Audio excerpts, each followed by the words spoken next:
Welcome to Stay Paid Real Estate Marketing.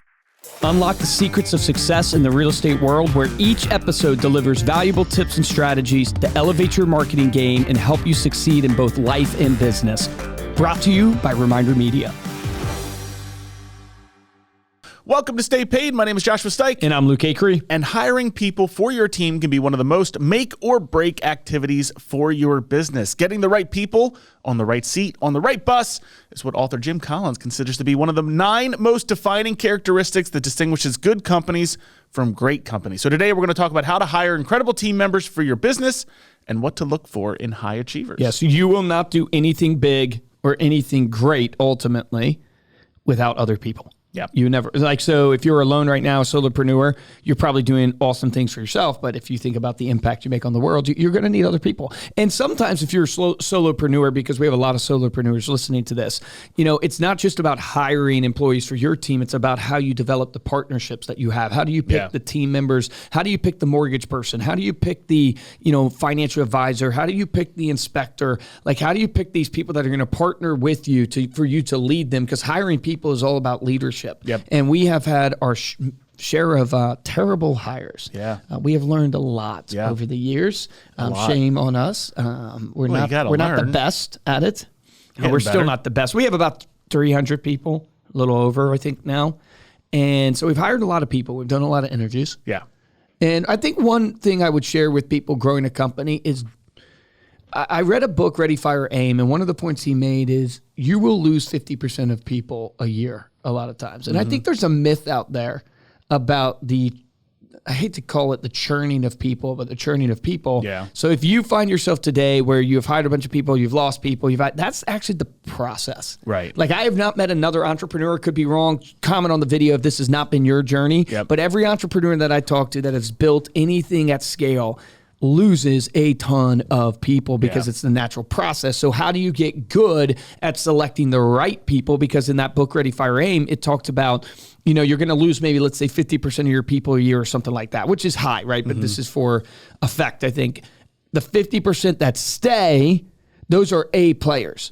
How do you make sure you don't lose them? Yeah. Because your company's success will be determined on your ability to hire A players and to keep A players, and maybe to be able to get B plus players to an A. Yeah. There's this interview with Alex Hormozi, who was talking to a billionaire. That guy has started multiple 9-figure businesses, just an incredible entrepreneur. He said he has never hired somebody that in their first 2 weeks has not shown themselves to be an A player that turns into an A player. Yeah. He has hired A players that have turned into C players, but he has very rarely ever hired a C he player basically that said turned into to an A Alex player. Hormozi, if they are not an A player within the first, I don't know if he used 2 weeks or not, but a short period of time. Yep. If you can't tell they're an A player in a short period of time, they are not an A player, and they will never turn into an A player. And I was like, is that true? I don't want to believe that's true because I'm an optimist at heart. I'm a hopeful, person. I see the think it best in depends people. on the level at which you're hiring. For the position at which you're hiring, because we've had people that have grown significantly it doesn't and mean have you can't become grow. fantastic A players, but when they were brought in, they didn't have the experience, right? Yeah, but that person was an A player. Because there's a difference between experience and the A player. The A player is like a mentality. It's like an effort. It's like the initiative, the effort, the smarts, the character. It's less about what they do, like in terms of experience wise, and more about how they do it. Yeah. Well, I'm not going to argue with the billionaire. Approach it. I just am saying that to go, that's been my experience too.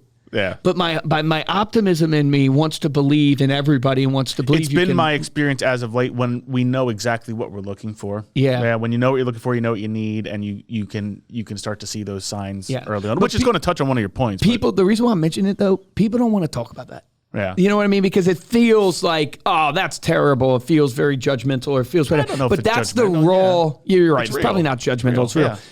That's the raw truth. The raw truth is if you hired somebody and in the first month, let's say, they have not shown you, they have not added leverage to you, leverage to your business, I hate to break it to you, you hired the wrong person. Yeah. Yep. Hire slow, fire fast. Well, here's the first point that we'll make in this one is you want to be someone people want to fire. Fire. Hey, look, if you... That was a Freudian slip. You've got to be someone that other people want to fire. Yeah.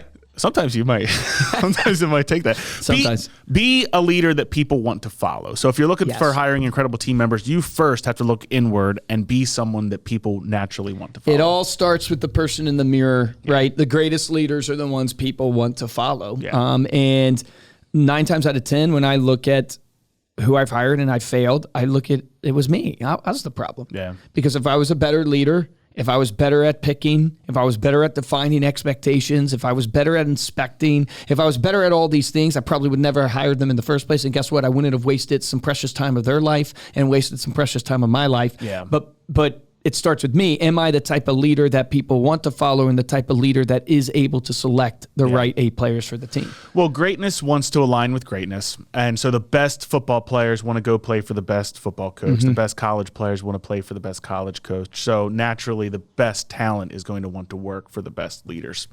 Number 2, this is a good one. Create a rubric for what you were looking for. So this kind of forces you to sit down and make a rubric on the qualifications that you are looking for in the individual for the role that you're hiring. Yeah, most of us, the extent of research or effort we put into our interviews is we go to Google and we ask Google, what interview questions should I ask for hiring a project manager or hiring, whatever, a salesperson. And that's not bad. Like, you can go and research and get good questions. I've done that.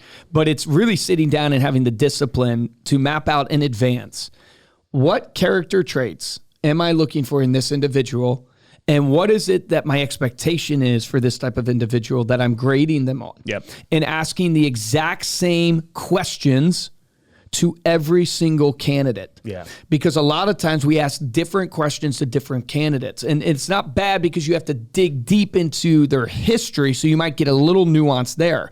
But overall, you want to have consistency of asked questions so you can have consistency of comparison and consistency of grading to select who stands out. Yeah. And those questions need to be geared around your rubric of success of what is the most important for this role and what will you not sacrifice on. Yeah. So like a rubric would be down the left-hand side, you want to put those qualifications. So maybe 4 or 5 different qualifications of work ethic, skill set, whatever else you want to throw in that. I have an example I'm going to give on what I look for in great people. Oh, yeah. here. So that would be perfect. So then at the top, you would have like your best answer, your second best answer, average, bad answer, very bad answer. And then those would be like your scores. And then in the boxes, I would even pre-fill in, like what answer would you want to hear? Like if you were interviewing for this position and you were trying to appease yourself, how would you answer that question? Put that into that box and then you grade people based on how close they got to that answer. And then that creates a score at the end of it, which is so valuable because you're going to meet 20, 30, 40, sometimes 50 people for one position, or maybe you're hiring multiple people for the same position. You're not going to remember every interview. You're not going to remember every sort of thing that caught your attention. So that's a great way just to kind of grade them out. Turns into the next thing, which is the red flags. Yeah. This is the easiest thing to do as a hiring manager, and particularly either one who's not directly close to the role or who hasn't gotten burned. Yeah, it's good. It hasn't been burned enough. Which is, don't turn red flags into pink flags, I or a worst case, green flags. Credit to, we hired a new VP of sales to help us run a lot of what we're doing in direct mail with postcards and stuff like that. But she's a superstar. And she was sharing with me her thoughts on hiring and stuff. And she used that saying. Okay. Don't turn your red flags pink. Yeah. And I was like, oh, that's such a great way to say it. Is basically in the interview, if you have red flags, could be anything. No, you're going to want to, if you like the person in all these other areas, you're going to want to turn that pink to accept that red flag. Don't do it. Because 9 times out of 10, they're at their best on the interview. Yes, they will be nervous, but they are presenting their best candidate of themselves. And they will get comfortable when they come on board. And that red flag will turn darker red. And it will always extend itself out because they're trying to be what you want them to be on the interview because they're trying to sell you to get the job. And so often we have these red flags, we have this gut intuition, we ignore it. And you can't ignore those things, especially on things like I hate to say it this way, but like chemistry, personality, right? Because you got to be careful here because you don't want to do anything wrong in the interview process. But like, there's always this saying, like, pass the beer test. Like, would this person pass the beer test? Meaning, like, you would be willing to have a beer with them. And the point in that saying is about, hey, culture is important. You could hire someone who's insanely talented, but they're an asshole. Yeah. And that will kill your team. And so you turn the red flag pink. Oh, they're not that big of an asshole, or they're not that arrogant, or they're not whatever. Don't do that because you will destroy your team into culture. And culture is important. That can be one of the rubrics you don't settle on, right? That you grade on. I think is Steve Jobs said, it's better to have a hole than an a-hole on the team. Meaning, like, it's better to have no one and have to pick up the slack yourself than to have an a-hole on the team that you have to make up for or deal with. But totally true. I would say the same thing in the first, 2 weeks to 30 days, whenever they're in. If you start seeing those red flags, just understand that those are going to become problems. You either have to cut them off or you have to take action on them. Maybe they weren't the right hire. Maybe the red flag came after the interview process. You didn't pick it up early enough. Move fast on getting those out of your organization. Absolutely. Address it right away. All right. And then the last thing will be just 4 things, Luke, that you put down that you look for in high achievers. So this would kind of be your rubric, your score. Yeah. Like, this came out of just like my years of interviewing people. And the biggest mistake I have made in probably my history of hiring people is I pay too much attention probably to skill and too little attention to will. And you can train people on skill. It's very, very hard to pull the will out of people, the willpower, the motivation. But the 4 things I look for that I've seen in people that are superstars. One is energy, and they bring to the call an energy and a passion for life. And I'm not just talking about charisma. The desire to want to be there. Yes. They actually want to be there. Exactly. Like we interviewed a guy in our business intelligence unit that we hired, right? And this is a tech guy, a data guy, an accounting type person, right? But the energy they had to their work, the energy they had to the conversation, the interest they had in the position was a real authentic energy that didn't bring you down. That wasn't just like, this is a 9-to-5 job. It's so important. And salespeople specifically, you cannot settle on energy because what you personify onto people, they believe. Yeah. And so if your energy is low, if you're a Debbie Downer, if you bring people down, you will naturally personify that onto others. Yep. So energy is one. Number 2 is communication. Like everything rises and falls with communication. I know John Maxwell says it's leadership, which is probably more true, but everything rises and falls with your ability to communicate clearly, to communicate succinctly, to get your thoughts out, and to be able to communicate with your peers and up and down the chain. And so I look for communication skills. Is this person able to share what they think? Are they able to engage in conversation? Are they able to explain what they do and how they do it to a way that people can understand that they can be part of a cohesive team? Because you might be the smartest engineer on the planet, but if you cannot literally get out of them any communication skills to be able to attribute that to others on the team,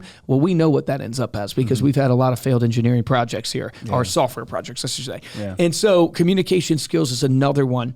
And then I talked about the will, right? You can get people the skill. They could be an incredible communicator, have incredible energy and passion for their craft. But if they don't have the will, if they don't have the motivation is how I label it, then I don't want them. Yeah. Right? And I'm looking for people that have motivation for their craft and have a motivation that's bigger than just the monetary gain or the materialistic gain that they can get from a position. So the money they can get, the title they can get.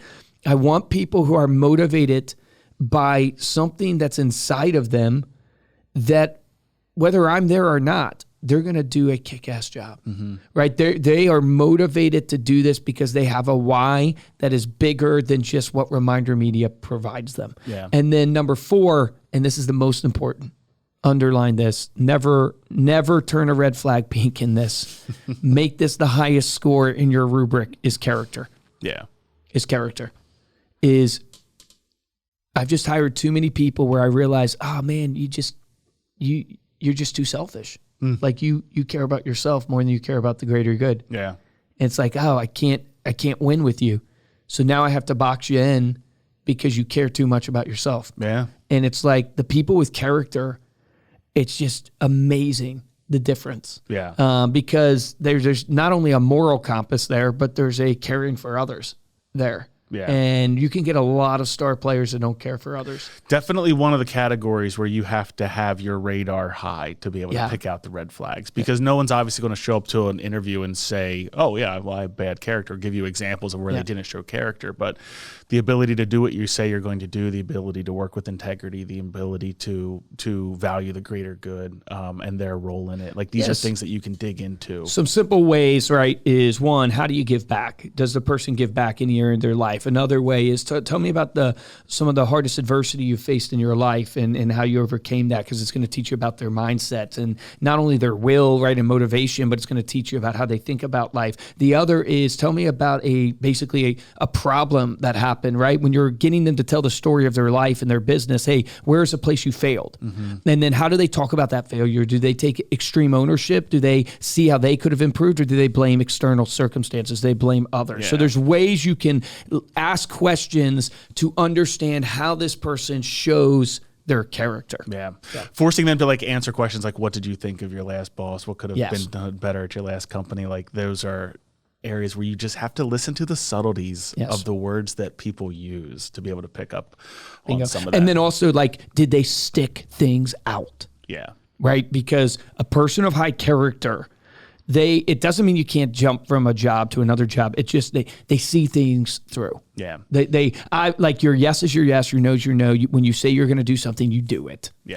So, like, to kind of give like a very concrete example, going back to the rubric, is if you're judging energy, maybe your very best score is going to be they showed up smiling, they leaned forward when giving their answers, or when during the interview. If you're in person, they made eye contact. Maybe they had active listening, right? They were nodding along, they were smiling along with when you their were talking. Inflection all grew of those when they things you put into the best column. Trait. And then if they're missing one of them, then they go down to the next column. Listen to them, they go to the next column. And that's how you kind of end up creating your rubric there. So thank you so much for listening. You can head on over to staypaidpodcast.com for the show notes and the video of this episode. And look, if you want to kind of have some insight into your own drives and motivation, and kind of learn maybe how you work best, we actually have a free personality, I guess you would call it, it's a behavioral assessment, predictive index behavioral assessment, over at remindermedia.com/staypaidpi. We've had over 1,000 people, believe it or not, take this assessment from our link. They get their own personalized predictive index behavioral assessment to see which of the 17 profiles you fit into to help you maximize your strengths and find a job that is perfect for your personal drives and skill sets. You can take that for free over at remindermedia.com/staypaidpi. Thank you again. If you like this episode and want to show your support, head on over to Apple Podcasts, drop us a 5-star review. And the best way to show your support is to share this episode with a friend. Here's a joke. Where do bad rainbows go? Prism. It's a light sentence. It's a stupid joke. It's a light sentence. If you want to get hold of me, you can email us at podcast@remindermedia.com, or you can find us on Instagram. We are at Stay Paid Podcast. And happy Thanksgiving. Today is Thanksgiving.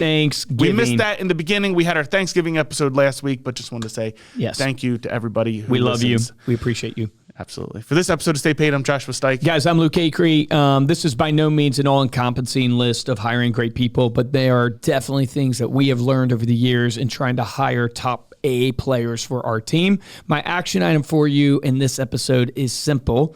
I would challenge you, if you're hiring for a position right now, to take some time to sit down and create the rubric. Create the rubric of what you want out of this position from character traits and expectation standpoint, so you can actually grade people effectively when you interview them. If you don't have a plan walking into the interview, then your plan is to fail.